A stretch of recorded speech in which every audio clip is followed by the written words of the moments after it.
Okay, this is chapter 12 of As Good as Dead. 12. There was a kind of thrill in it, watching someone when they didn't know you were there, invisible to them, disappeared. Ravi was walking up the drive to her house, she at her bedroom window where she'd been for hours watching. His arms were swinging, his hair morning messy, and a strange movement in his mouth like he was chewing the air, or singing to himself. She'd never seen him do that before, never around her. This was a different Ravi, one who thought he was alone, unobserved. Pip studied him and all the subtle differences to the Ravi he was when he was around her. She smiled to herself, wondered what he was singing. Maybe she could love this Ravi just as much, but she'd miss that look in his eyes when he was looking back at her. And then the moment was over. Pip faintly heard his familiar knock, long, short, long, but she couldn't move, needed to stay here and watch the drive. Her dad was here anyway, he would let Ravi in. He liked his small moments of time alone with Ravi. He'd make some sort of inappropriate joke, segue into a conversation about football or Ravi's internship, finishing off with an affectionate pat on the back. All while Ravi looked at his shoes and took off his shoes and neatly lined them up at the door, stuffing the laces inside too, and that special laugh he saved for her dad. That was it, what she wanted, to live those small, normal moments again. The scene would change somehow if she were there to disturb it. Pip blinked, her eyes watering from staring too long at that spot on the driveway, the sun glaring through the window. She couldn't look away, she might miss it. She heard Ravi's gentle tread up the stairs, his clicking knees and his heartbeat picked up. The good kind of fast heart, not like that other trigger-happy kind. No, don't think about that now. Why did she have to ruin every nice moment? "Hello, Sarge," he said, the creaking sound of him pushing the door fully open. "Agent Ravi here, reporting for boyfriending duties." "Hello, Agent Ravi," Pip said, her breath fogging up the glass in front of her. The smile was back fighting her until she gave in. "I see," he said, "not even a glance back or one of your scornful looks. Not a hug, not a kiss, not an, 'Oh, Ravi, darling, you look deliciously handsome today, and you smell like a spring dream.' Oh, Pip, my dear, you are too kind to notice. It's a new deodorant I'm trying." A pause. "No, but seriously, what are you doing? Can you hear me? Am I a ghost? Pip?" "Sorry," she said, eyes straight. I'm watching the driveway." "You're what?" "Watching the drive," she said, her own reflection getting in the way. She felt a weight on the bed next to her, gravity pulling her toward him as Ravi lowered to his knees on the far side of the mattress, his elbows up on the windowsill and eyes to the glass just as Pip's were. "Watching for what?" he said. Pip dared one fleeting look at him, at the sun lighting up his eyes. For the birds, the pigeons," she said. "I put bits of bread out there on the drive, in the same spot I found those pigeons, and I put little pieces of ham in the grass on either side of the drive, too." "Right," Ravi said, drawing out the word confused. "And why have we done that?" She gave him a quick jab with her elbow. "Wasn't it obvious?" "Because," she said, overemphasizing the word, "I'm trying to prove Hawkins wrong. It can't be a neighbor's cat. I've laid the perfect bait to test that. Cats like ham, don't they? He's wrong. I'm not crazy." The harsh summer light through the cracks in her curtains had woken her earlier than she'd planned, pulling her out of the after-pill fog. This experiment had seemed a good idea at the time, on 3 hours sleep, although now, checking in with Ravi's uncertain eyes, she wasn't sure. Lost her footing again. She could feel his gaze on her, warm against her cheek. No, what was he doing? He should be watching out for the birds, helping her. "Hey," he said quietly, his voice hovering just over a whisper. But Pip didn't hear what he said next, because there was a dull shape in the sky, a winged shadow growing on the drive below. Pip's eyes caught it as it swooped down, landing on its twig legs and hopping over to the scattered bread. "No," she breathed out, "it wasn't a pigeon." "Stupid crow," she said, watching as it scooped up a small square of bread with its beak, and then another, the sun glinting off its sleek black feathers. "At least it's only one," said Ravi. "Last thing we want is a murder out there. A murder of crows." "We have plenty of that in Fairview already," Pip replied as the bird helped itself to a third piece of bread. "Hey," she shouted suddenly, surprising herself too, banging on the window with her fist. "Hey, go away, you're ruining it." Her knuckles hit against the glass so hard she didn't know which would crack first. "Go away!" The crow jumped into the air and flew off. Whoa, whoa, whoa, Ravi said quickly, grabbing her hands away from the window, holding them tightly against his grip. Whoa, hey, he said, shaking his head at her, his voice hard but his thumb soft as it ran over her wrist. Ravi, I can't see the window. The birds, she said, straining her neck to try to look outside and not at him. No, you don't need to look outside. He tucked his finger under her chin, guided it back. Look at me, please. Pip, he sighed. This isn't good for you. It really isn't. I'm just trying. I know what you're trying. I understand. He didn't believe me, she said quietly. Hawkins didn't believe me. No one believes me.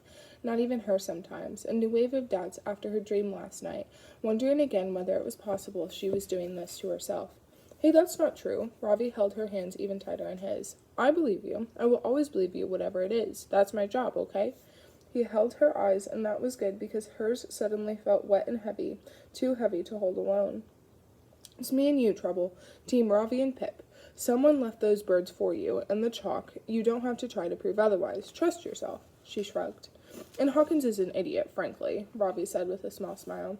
If he hasn't learned by now that you're annoyingly always right, then he never will.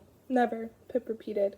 It's going to be okay, he said, drawing lines in the valleys between her knuckles. Everything will be okay, I promise. He paused, staring at the space below her eyes a little too long. Did you get much sleep last night? Yes, she lied. Right. He clapped his hands together. I think we need to get you out of the house. Come on, up, socks on. Why? She said, sinking into the bed as Ravi stood. We're going out for a walk. Oh, what a fantastic idea, Ravi. You're so smart and handsome. Oh, Pip, I know I am. But do try to keep it in your pants. Your father is downstairs. She threw a pillow at him. Come on. He dragged her out of bed by her ankles, giggling as she and the comforter slid to the floor. Come on, Sporty Spice. You can put your sneakers on and run circles around me if you really want. I already do, Pip quipped, fighting her feet into a pair of discarded socks. Oh, sick burn, Sarge. He clapped her on the backside as she stood up. Let's go. It worked. Whatever Ravi was doing, it worked. Pip didn't think about disappearing or dead birds or chalk lines or Detective Hawkins, not on the way down the stairs, not when her dad stopped them to ask her where all the wafer-thin ham had gone, not even as they walked down the driveway, Robbie's fingers hooked onto her jeans, heading for the woods. No pigeons, no chalk, no 6 gunshots disguised in the beating of her heart. It was just the two of them, Team Ravi and Pip. No thoughts beyond the first inane things that came into her head, no deeper, no darker. Ravi was the fence in her head that kept it all back.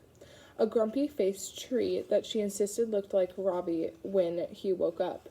Planning when he would first come to visit her at college, maybe the weekend after orientation week. Was she nervous to go? What books did she still need to buy? They followed the winding path through the woods. Ravi recreated their first walk together beneath these same trees, a high-pitched impression of Pip as she took him through her initial theories on the Andy Bell case. Pip laughed. He'd remembered almost every word. Barney had been with them on that first walk, a golden flash through the trees, herding them together, tail wagging as Ravi had teased him with a stick. Thinking back on it now, maybe that's the moment Pip knew. Had it been a tightening in her gut, or maybe that drunk feeling behind the eyes? Or could it have been that glow below her skin? She hadn't realized it at the time, hadn't known what it was, but maybe some part of her had already decided she would love him. Right then, in a conversation about his dead brother and a murdered girl. It all came back to death in the end. Oh, there you go, she'd gone and ruined it. The fence was down. Pip's attention was drawn up and away as a dog from here and now crashed through the undergrowth toward them, barking as it jumped up to plant its paws on her legs. A beagle. She recognized this dog just as he had recognized her. Oh no, she muttered, giving him one quick pat on the head. As the other sound reached them, a double set of footsteps, 2 voices she knew. Pip stopped as they walked around a knot of trees and finally came into view. Aunt and Lauren, arm in arm. Eyes in unison, widening when they realized it was her. Pip didn't imagine it. Lauren actually gasped, coughing into her hand to cover it. They stopped too. Aunt and Lauren over there, Pip and Ravi back here. Rufus! Lauren screamed, her wild voice echoing through the trees. Rufus, come here. Get away from her. The dog turned and tilted his head. I'm not going to hurt your dog, Lauren, Pip said, leveling her voice. Who knows with you, Aunt said darkly, stuffing his hands into his pockets. Oh, come on, Pip sniffed. One part of her itched to pet Rufus again, just to really set Lauren off. Go on, do it. It was as though Lauren had already read her mind, and the glint in her eye. She screamed for the dog again until he bounded back over to her on his unsure little legs. No, Lauren turned her voice on him now, giving him a one-finger tap on the nose. You don't go up to strangers. Ridiculous, Pip said with a hollow laugh, swapping a look with Ravi. What was that? Aunt barked, straightening up. Pointless, really, because Pip was still taller than him. She could take him. She already had once before, and she was stronger now. I said that your girlfriend was ridiculous. Should I repeat it a third time? She said. Pip could feel Ravi's arm tensing against hers. He hated confrontation, hated it, and even so, Pip knew he would go to war for her if she ever asked. She didn't need him now, though.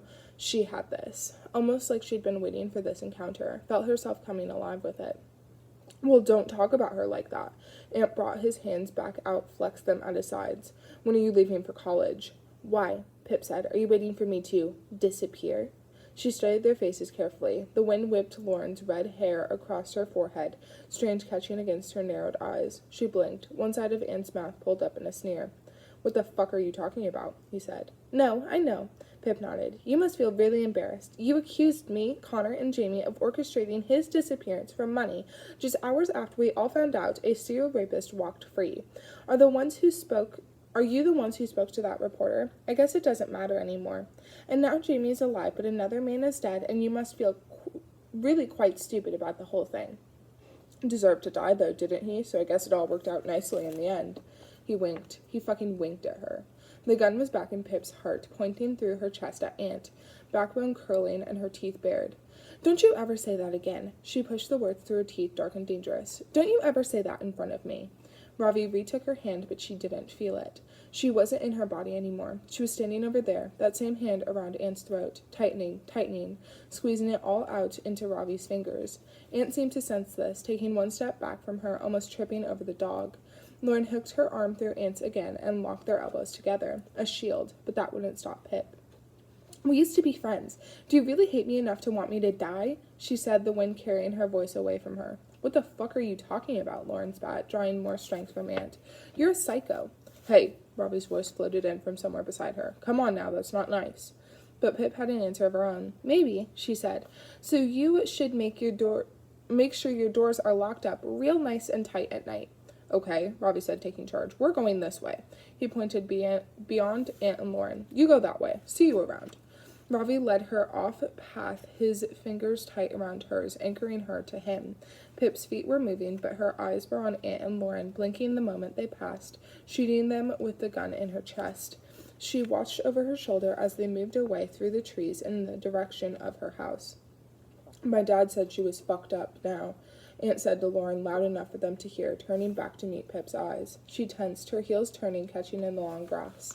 But Ravi's arm folded around her waist, holding her into him, his mouth brushing the hair at her temple. No, he whispered. You're okay.